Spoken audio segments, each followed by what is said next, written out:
ಚಿಕ್ಕಬಳ್ಳಾಪುರದ ಪತ್ರಕರ್ತರ ಭವನದಲ್ಲಿ ಇಂದು ನಡೆದ ಸುದ್ದಿಗೋಷ್ಠಿಯಲ್ಲಿ ಮಾತನಾಡಿದ ಗ್ಯಾರಂಟಿ ಸಮಿತಿ ಅಧ್ಯಕ್ಷ ಯಲುವಹಳ್ಳಿ ರಮೇಶ್ ಅವರು ಅನಾದಿ ಕಾಲದಿಂದಲೂ ಧರ್ಮಸ್ಥಳದ ಬಗ್ಗೆ ಹಿಂದೂ ಧರ್ಮೀಯರಿಗೆ ಅಪಾರವಾದ ಭಕ್ತಿ ಮತ್ತು ಗೌರವ ಭಾವಗಳಿವೆ.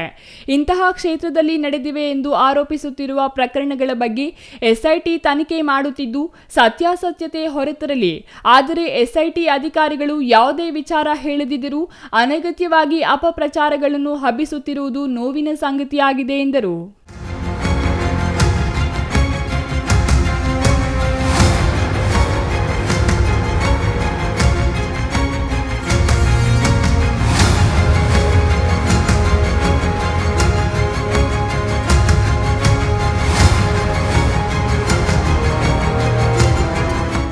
ಯಾವುದೇ ಅಪರಾಧ ಪ್ರಕರಣದ ತನಿಖೆ ಹಂತದಲ್ಲಿ ಯಾರೂ ಮಾತನಾಡುವಂತಿಲ್ಲ.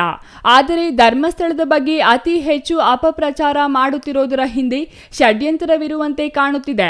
ಹಾಗಾಗಿ ಕೂಡಲೇ ಈ ಅಪಪ್ರಚಾರಗಳಿಗೆ ತಡೆ ಹಾಕಬೇಕು. ಎಸ್ಐಟಿ ತಂಡ ನಿಷ್ಪಕ್ಷಪಾತವಾಗಿ ತನಿಖೆ ನಡೆಸಿ ವಾಸ್ತವಾಂಶ ಹೊರತರಬೇಕು. ಒಂದು ವೇಳೆ ಯಾರೇ ತಪ್ಪು ಮಾಡಿದರೂ ಅವರಿಗೆ ಶಿಕ್ಷೆಯಾಗಬೇಕು. ಅದನ್ನು ಬಿಟ್ಟು ಅನಗತ್ಯ ಅಪಪ್ರಚಾರ ಮಾಡುವುದನ್ನು ಖಂಡಿಸಿ ಮಂಗಳವಾರ ಪ್ರತಿಭಟನೆ ಹಮ್ಮಿಕೊಳ್ಳಲಾಗಿದೆ ಎಂದರು. ಇವತ್ತು ಎಸ್ಐಟಿ ರಚನೆ ಮಾಡಿದ್ದಾರೆ. ಈ ವಿಚಾರವಾಗಿ ಅದು ನಮಗೂ ಹೆಣ್ಣುಮಕ್ಳಿದ್ದಾರೆ, ಅಕ್ಕ ತಂಗಿರಿದ್ದಾರೆ, ಮಕ್ಕಳು ಮೊಮ್ಮಕ್ಕಳಿದ್ದಾರೆ, ಹೆಣ್ಣುಮಕ್ಕಳು. ಯಾರಿಗೆ ಅನ್ಯಾಯ ಆಗಿದ್ರು ಅದು ನಾವು ಕೂಡ ಖಂಡಿಸ್ತೇವೆ.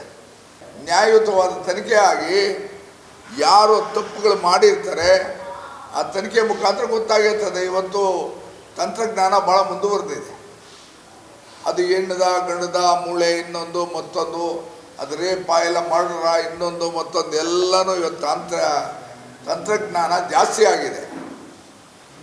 ತನ್ಮೂಲಕ ನ್ಯಾಯಯುತವಾದ ತನಿಖೆಯಾಗಿ ಆ ಥರ ಏನೋ ತಪ್ಪು ಕಂಡು ಬಂದಲ್ಲಿ ಅದನ್ನು ಶಿಕ್ಷೆ ಆಗಲಿ. ಬಟ್ ಅಂಥ ಪುಣ್ಯಕ್ಷೇತ್ರದಲ್ಲಿ ಇವತ್ತು ಭೂಮಿ ಮೇಲೆ ವಿಶ್ವದಲ್ಲಿ ಸತ್ಯ ನ್ಯಾಯ ಧರ್ಮಕ್ಕೆ ಯಾವುದಾದ್ರು ಖ್ಯಾತಿಯಾಗಿದೆ ಅದು ಶ್ರೀ ಕ್ಷೇತ್ರ ಧರ್ಮಸ್ಥಳ. ಅದು ನಾವು ನೀವು ಅಲ್ಲ ಹೇಳೋದು, ಇಡೀ ವಿಶ್ವನೇ ಹೇಳ್ತದೆ. ಅಂಥ ಜಾಗದಲ್ಲಿ ಇವತ್ತು ಯಾರೋ ಅಲ್ಲಿ ಏನು ಉದ್ದೇಶ ಇಟ್ಕೊಂಡು ಮಾಡಿದ್ರು ನಮಗಂತೂ ಗೊತ್ತಿಲ್ಲ.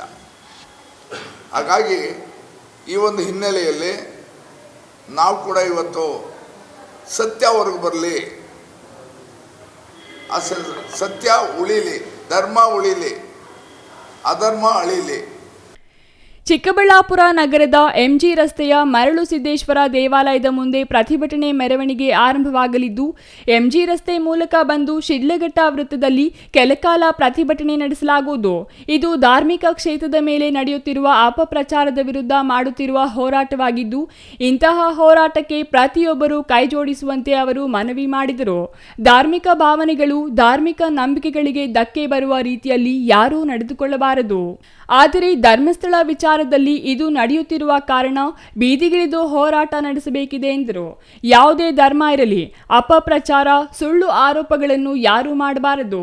ಎಸ್ಐಟಿ ಅಧಿಕಾರಿಗಳು ಈಗಾಗಲೇ ತನಿಖೆ ನಡೆಸಿದ್ದು, ಇಂತಹ ಅಪಪ್ರಚಾರಗಳು ತನಿಖೆಯ ಮೇಲೆ ಪ್ರಭಾವ ಬೀರುವ ಆತಂಕವಿದೆ.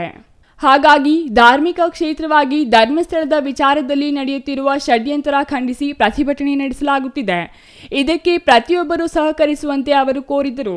ಇನ್ನು ಸುದ್ದಿಗೋಷ್ಠಿಯಲ್ಲಿ ಮುಖಂಡರಾದ ಅಂಗರೇಕಹಳ್ಳಿ ರವಿ ಸೇರಿದಂತೆ ಇತರರು ಉಪಸ್ಥಿತರಿದ್ದರು. ಸುಮಾರು ಸಾವಿರಾರು ಸಂಖ್ಯೆಯಲ್ಲಿ ನಾವು ತನ್ಮೂಲಕನೂ ಕರೆ ಕೊಡ್ತೀವಿ. ಮಂಗಳವಾರ ಬೆಳಗ್ಗೆ 10 ಗಂಟೆಗೆ ಮರಳು ಸಿದ್ದೇಶ್ವರ ದೇವಸ್ಥಾನದಿಂದ ಮೆರವಣಿಗೆಯಲ್ಲಿ ಬಂದು ಸತ್ಯ ಶೋಧನೆಗಾಗಿ ಇದು ಧರ್ಮ ಉಳಿಲಿ ಅಧರ್ಮ ಅಳಿಲಿ ಅಂತ ಅನ್ನೋದು ಹಿನ್ನೆಲೆಯಲ್ಲಿ ಮರಳು ಸಿದ್ದೇಶ್ವರ ದೇವಸ್ಥಾನದಿಂದ ಮೆರವಣಿಗೆಯಲ್ಲಿ ಬಂದು ಶಿಡ್ಲಘಟ್ಟ ಸರ್ಕಲಲ್ಲಿ ಪ್ರೊಟೆಸ್ಟ್ ಮಾಡಿ ಪೊಲೀಸ್ ಪರ್ಮಿಷನ್ ಕೂಡ ತಗೊಂಡಿದ್ದೀವಿ. ಜಿಲ್ಲಾಧಿಕಾರಿಗಳಿಗೆ ಹೋಗಿ ನಾವು ಮನವಿಯನ್ನು ಕೊಡುವಂಥ ಕಾರ್ಯಕ್ರಮ ಮಂಗಳವಾರ ಬೆಳಗ್ಗೆ 10 ನಾವು ಆಯೋಜನೆ ಮಾಡಿಕೊಂಡಿದ್ದೀವಿ. Thoudanahalli Ramesh, CTV news, Chikkaballapur.